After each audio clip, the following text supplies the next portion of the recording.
2 دن بہت ہی بےتابی میں گزرے۔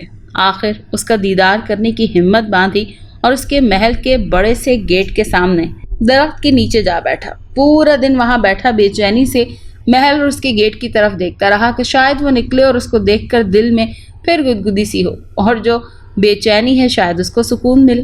نہ کھانے کا ہوش تھا اور نہ کچھ پینے کا۔ آخر انتظار کی گھڑیاں ختم ہوئیں اور محل کا بڑا سا گیٹ کھلنے لگا۔ پھر سفید رنگ کی بڑی سی گاڑی میں فرنٹ سیٹ پر آنکھوں پر سن گلاسز لگائے مس شاہینہ تمکنت سے براجمان نظر آئیں۔ اسے دیکھ کر دل کی حرکت پہلے سے تیز چلنے لگی۔ گاڑی میرے سامنے سے گزر گئی۔ اس نے ہلکا سا بھی ادھر ادھر نہ دیکھا۔ میں اسے چند ساتھ نظر بھر کر دیکھتا رہا، لیکن اس سے سکون نہ ملا، بلکہ دل کرنے لگا اور دیکھوں، پر مجھ سے اٹھنا ہی وہاں محال تھا، کیونکہ وہ علاقہ امیر لوگوں کا تھا، صنعت کار، مل آنرز اور جاگیردار۔ اسی لیے وہاں سے خرامہ چلتے ہوئے اپنے محلے کے ایک ہوٹل میں چائے پی اور پھر گھر کی راہ لی۔ بے سکونی، بے چینی اور میں۔ دوسرے دن صبح ہی صبح میں پھر اس محل کے سامنے کھڑا ہونے کے لیے چل پڑا۔ اپنے خیالوں میں مس شاہینہ کے خیالوں میں کھویا چپ چاپ سر جھکائے چلا جا رہا تھا کہ اچانک کسی نے پیچھے سے آ کر کاندھے پر ہاتھ رکھا۔ میں نے چونک کر سر گھما کر دیکھا، سامنے چچا منظور حیرانگی سے میرے کاندھے پر ہاتھ رکھے کھڑے تھے۔ میاں علی، کہاں گمسم جا رہے ہو؟ میں نے 2-3 دفعہ آپ کو پکارا، لیکن آپ تو سنتے ہی نہیں۔ مجھے احساس ہوا کہ ضرور کوئی گڑبڑ ہے۔ نہیں چچا، کچھ نہیں، کوئی گڑبڑ نہیں، ذرا ایک کام سے جا رہا تھا، اس کام کے بارے میں تانے بانے بن رہا تھا۔ میں نے بائیں ہاتھ سے گردن کھجاتے ہوئے جواب دیا تو چچا منظور مسکرانے لگے۔ چلو میاں، اچھی بات ہے، تمہیں بھی کوئی کام تو سوچا۔ میں نے مسکراتے ہوئے ان سے اجازت لی اور پھر ایسے ہی چلتے چلتے نیشنل بینک کے سامنے سے ہوتا ہوا مس شاہینہ کے علاقے کی طرف مڑا ہی تھا کہ میری نظر مس شاہینہ کے ایک باڈی گارڈ پر پڑی، جو کہ بینک کے باہر اٹینشن کھڑا تھا۔ میں ٹھٹک کر رک گیا۔ میری نظریں پارکنگ میں پھرنے لگیں اور پھر میں نے مس شاہینہ کی گاڑی پارکنگ میں ایک طرف کھڑی دیکھ لی۔ اب میں باہر ایک بینچ پر بیٹھا اس کے بینک سے نکلنے کا انتظار کرنے لگا۔ 15-20 منٹ بعد وہ بلیو کلر کپڑوں میں سر پر سفید دوپٹہ کیے بینک سے نکلتی نظر آئی۔ اس کے پیچھے ہی ایک آدمی نکلا جو کہ مجھے کچھ مشکوک سا لگا۔ بینک کی سیڑھیاں اترتے ہی اس نے موبائل نکالا اور میسج ٹائپ کرنے لگی۔ شاید اس نے میسج سینڈ کیا اور پھر مسکراتے ہوئے مس شاہینہ کی طرف ایک نظر دیکھ کر موبائل جیب میں ڈال لیا۔ مجھے کسی خطرے کا احساس ہوا، لیکن مس شاہینہ اپنے باڈی گارڈ کے ساتھ چلتے ہوئے میرے سامنے سے گزر کر گاڑی میں جا بیٹھی۔ آج بھی اس نے ادھر ادھر نہیں دیکھا، بلکہ نیچے دیکھتے ہوئے ہی گزر گئی۔ اس کی گاڑی پارکنگ سے نکلی ہی تھی کہ ایک موٹر سائیکل سوار سپیڈ سے پارکنگ میں داخل ہونے لگا کہ وہ سیدھا گاڑی کے ساتھ جا ٹکرایا۔ موٹر سائیکل سوار ہوا میں اڑ کر پارکنگ کے ساتھ بنے پلاٹ میں لگے ایک فوارے کے پانی میں جا گرا۔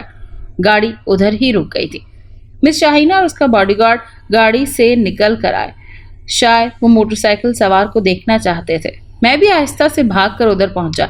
میں نے ان سے پہلے موٹر سائیکل سوار تک پہنچ کر اسے پانی میں سے نکالا۔ زیادہ چوٹ لگنے سے اس کی بچت ہو گئی۔ میں اسے نکال کر پلاٹ کے گھاس پر لایا ہی تھا کہ میری نظر سڑک پر آتے ہوئے ایک بلیک کلر کی موٹر سائیکل پر پڑی، جس پر 2 نقاب پوش بیٹھے تھے۔ پچھلے کے ہاتھ میں مجھے پستول کی چھلک نظر آئی۔ ان دونوں کی آنکھیں مس شاہینہ پر مرتکز تھی۔ موٹر سائیکل کے ٹاپ پر لکھا تھا چیف آف ڈیتھ۔ میں نے اس زخمی موٹر سائیکل والے کو تیزی سے پلاٹ کے گھاس پر ڈالا تو میرے ذہن میں باز گشت ہونے لگی کہ مس شاہینہ کو بچاؤ۔ پھر میں نے ایک جمپ لیا اور اڑتا ہوا سامنے آ گیا۔ اسی وقت تڑا تڑ گولیاں چلنے لگیں۔ مجھے دائیں کاندھے اور پیٹھ میں گرم سلاخیں گھستی محسوس ہوئیں۔ میں زور سے زمین پر گرا۔ زمین سے ٹکراتے ہی ایک اور درد کی لہر اور میرا دماغ جیسے سن ہو گیا۔ ہوش آیا تو ایک نرم بستر پر لیٹا تھا۔ دائیں بازو پر ڈرپ لگی تھی۔ بڑا سا کمرہ تھا۔ پاس ہی ایک نرس کھڑی تھی، دیوار کی طرف کچھ دیکھ رہی تھی۔ یہ اتنا بڑا کمرہ یقیناً کسی اسپتال کا نہ تھا۔ میں اٹھ کر بیٹھا تو سر چکرانے لگا۔ میں پھر آنکھیں بند کر کے لیٹ گیا۔ کاندھے اور پیٹھ پر ایک چبھن سی محسوس ہوئی۔ نرس نے محسوس کر لیا کہ میں ہوش میں آ گیا ہوں، اسی لیے وہ پلٹ کر میرے پاس آ گئی اور مجھے غور سے دیکھنے لگی۔ بند آنکھوں سے بھی اس کا ہیولا مجھے نظر آ رہا تھا۔ اسے اپنے اوپر جھکے ہوئے محسوس کرتے ہی میں نے آنکھیں کھول دی۔ اس نے مسکرا کر میری طرف دیکھا اور میری طبیعت کے بارے میں 2-3 باتیں پوچھی۔ میں کچھ سوچ کر سر ہلا کر اطمینان کا اظہار کرنے لگا۔ وہ سر ہلاتے ہوئے باہر نکل گئی۔ اس کے جانے کے چند منٹ کے بعد ہی اس کے ساتھ ایک ڈاکٹر اور ایک